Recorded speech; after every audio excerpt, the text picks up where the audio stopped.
اللہ الرحمن الرحیم۔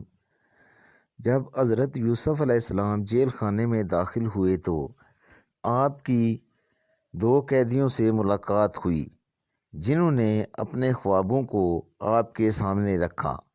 حضرت یوسف علیہ السلام نے ان کے خوابوں کو سن کر انہیں یہ بات بتلائی کہ تم میں سے ایک شخص سولی پر چڑھ جائے گا اور ایک بادشاہ کا ساقی بن جائے گا۔ ساقی بننے والے قیدی سے آپ نے کہا کہ بادشاہ وقت سے میری بات ذکر کرنا۔ قیدی آزاد ہونے کے بعد بادشاہ وقت کا ساقی بن گیا، لیکن وہ بادشاہ وقت کے سامنے حضرت یوسف علیہ السلام کا ذکر کرنا بھول گیا۔ کئی برس گزرنے کے بعد بادشاہ مصر کو خواب آیا کہ 7 کمزور گائیں 7 موٹی تازی گاؤں کو کھا رہی ہیں، جبکہ 7 سرسبز بالیاں جبکہ باقی خشک بالیاں ہیں۔ بادشاہ وقت کے ساتھی کو فی الفور حضرت یوسف علیہ السلام کی یاد آئی۔ وہ یوسف علیہ السلام کے پاس پہنچا تو انہوں نے یہ بات کہی کہ 7 سال خوشحالی کے بعد 7 سال عالمگیر قید پوری دنیا کو اپنی لپیٹ میں لے لے گا۔ خوشحالی کے سالوں میں اگر غلے کی تدوین کر لی جائے تو اس سے لوگوں کے غذائی ضروریات پوری ہو جائیں گی اور قید سالی کے اثرات سے بچ جائیں گے۔ حضرت یوسف علیہ السلام کی تعبیر کو سننے کے بعد بادشاہ مصر نے حضرت یوسف علیہ السلام کو اپنے قریب کر لیا۔ اس موقع پر حضرت یوسف علیہ السلام نے وزیر خزانہ کی ذمہ داریوں کو اختیار کر لیا۔ بعد ازاں آپ عزیز مصر بن گئے اور مصر کے انتظامی امور آپ کے ہاتھ میں آ گئے۔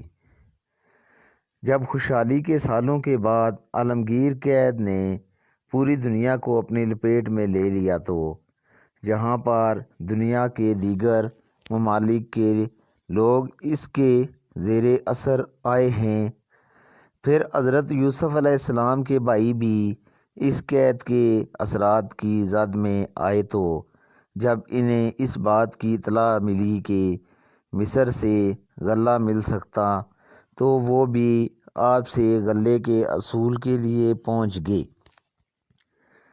حضرت یوسف علیہ السلام کے سوتیلے بھائی ان کے پاس آئے تو انہوں نے ان کو پہچان لیا۔ ان کو باتوں باتوں میں ان کے خاندان کے بارے میں معلومات لی اور یہ بات کہی کہ اگلی مرتبہ جب تم آؤ تو اپنے چھوٹے بھائی کو بھی لے کر آنا۔ جب حضرت یوسف علیہ السلام کے بھائی جانے لگے تو ان کے پونجی کو بھی ان کے سامان میں ڈال دیا گیا۔ جب وہ واپس پہنچے تو انہوں نے جناب یعقوب علیہ السلام کے سامنے عزیز مصر کی خواہش پر بھائی بنیامین کو بھی ساتھ لے جانے کا کہا۔ حضرت یعقوب علیہ السلام اس بات پر آمادہ نہ تھے، لیکن جب سامان سے پونجی بھی برآمد ہو گئی تو حضرت یعقوب علیہ السلام حضرت بنیامین کو ساتھ روانہ کرنے پر آمادہ و تیار ہو گئے۔ حضرت بنیامین کو لے کر جب بھائی پہنچے اور غلے کو تولا گیا تو حضرت یوسف علیہ السلام نے ایک تدبیر کے ذریعے بنیامین کو اپنے پاس روک لیا۔ حضرت بنیامین کی بازیابی کے لیے بھائیوں نے التجا کی، لیکن حضرت یوسف علیہ السلام حضرت بنیامین کو ساتھ روانہ کرنے پر آمادہ نہ ہوئے۔ جب قافلے والے حضرت یعقوب علیہ السلام کے پاس پہنچے اور ان کو اس بات کی اطلاع دی گئی کہ آپ کے بیٹے بنیامین کو چوری کے جرم میں گرفتار کر لیا گیا تو حضرت یعقوب علیہ السلام اس بات پر انتہائی دل گرفتہ ہوئے اور آپ کی بینائی بھی آپ کے آنسوؤں کے ساتھ گل ہو گئی۔ حضرت یعقوب علیہ السلام نے ایسے عالم میں اپنے بیٹوں کو اس بات کی نصیحت کی کہ جا کر بنیامین اور یوسف کو تلاش کرو اور اللہ کی رحمت سے نا امید نہیں ہونا۔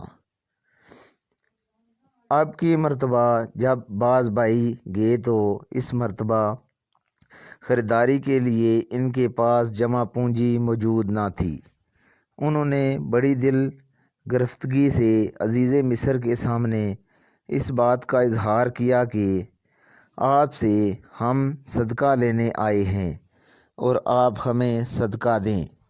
حضرت یوسف علیہ السلام نے اپنے بھائیوں کے لبوں سے جب الفاظ سنے تو آپ نے کہا، میں ہی یوسف ہوں اور یہ میرا بھائی ہے، اللہ نے ہم پر کرم کیا۔ اس وقت حضرت یوسف علیہ السلام نے ان کو معاف بھی کر دیا۔ آپ نے اپنی قمیض کو اتارا اور فرمایا کہ اس کو حضرت یعقوب علیہ السلام کے چہرے پر ڈال دیا جائے تو ان کی بینائی واپس آ جائے گی۔ حضرت یعقوب علیہ السلام اپنے گھر میں موجود تھے۔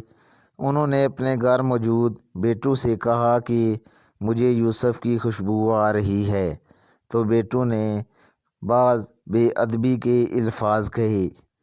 اسی اثناء میں جب باہر سے آنے والے بھائی جب گھر پہنچے اور قمیض پر آپ کو ڈالا گیا تو آپ کی بینائی واپس آ گئی۔ بیٹے شرمسار ہوئے۔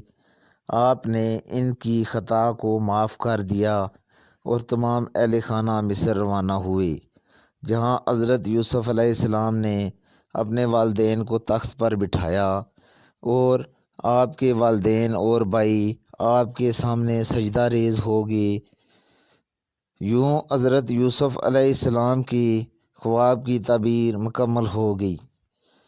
اس واقعے سے سبق ملتا ہے کہ عروج و زوال اللہ کے ہاتھ میں ہے اور انسان کو ہر حال میں اسی کی بات پر توکل اور بھروسہ کرنا چاہیے اور کبھی بھی مایوس نہیں ہونا چاہیے۔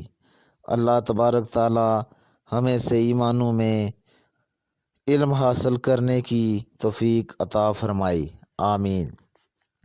آج کا واقعہ اتنا ہی، اجازت دیجیے، اللہ حافظ۔